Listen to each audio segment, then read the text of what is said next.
د کندوز والي الحاج مولا نثار احمد نصرت دغه ولایت ولسوالیو ته د خپل سفرونو په دوام او د خلکو ستونزو ته د رسیدو په موخه دا ځل له یو شمېر سیمه ییزو چارواکو سره امام صاحب ولسوالۍ ته لاړ.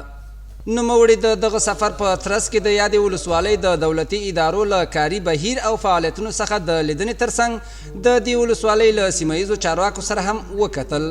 په دې کتنه کې د کندوز والي له ځایي چارواکو وغوښتل چې د خلکو د ستونزو د هواري لپاره تر بل هر وخت خپلې هلې ځلې زیاتې کړي او د امیر المؤمنین د فرمانونو او حکمونو په عملي کولو کې پاتې رانه شي. ولس سره باید ډېر ښه چلند وسي، په وخت سره یې کار خلاص وي، په وخت سره یې دروازه مو د دوی په مخ باید خلاصه وي، هغه غږ یې په ښه طریقه سره واورو. که یې موږ څه له وسه یي که نه یي، خو ولس ته باید د ښه قناعت ورکړو، د هغوی اطمینان راسي، عرایض یې په وخت باندې جواب ورته ورکړو، مشکل یې واورو. دا د ولس سره یې موږ او تاسو غټه یوه همکاري ده. دوی مشکلات تر هغه خپلو مرجعو پورې ورسوو.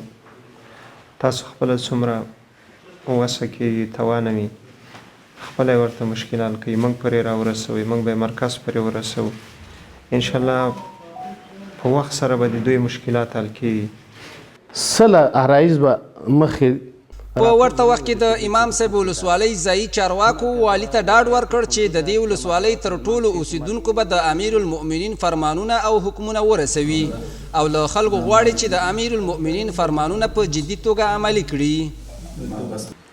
بل طرف ته کچرې دا ملت د خپلو حاکمانو سره لاس یو کی او هغې ته د احترام او د قدر په نظر باندې وګوري، د هغې نه اطاعت او تابعداري وکړي، په مقابل کې مشران پای باندې د خپل شفقت لاس راکاږي، نو هم به دا نظام قوي شي، استحکام او بقا به پیدا کړي، د خلکو لپاره به د خیر او د فایدې یوه ذریعه وګرځي.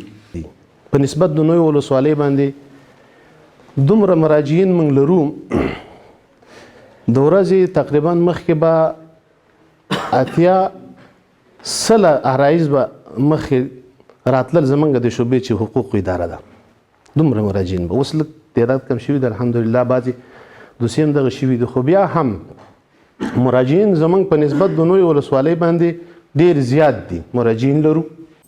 بل لور ته بیا د نوموړې ولسوالۍ اوسیدونکي د کندوز ولایت له مشرتابه څخه د دې ولسوالۍ د لیدنې او د دوی ستونزې له نږدې څخه د څېړلو له امله خوښي څرګندوي.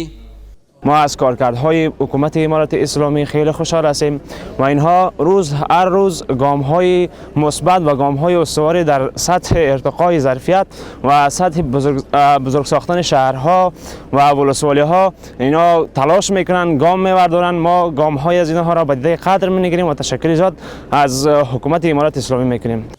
دا په داسې حال کې ده چې د کندوز والي تر دې وړاندې هم د خلکو د ستونزو د حل په موخه یو شمېر نورو ولسوالیو ته هم سفرونه کړي وو.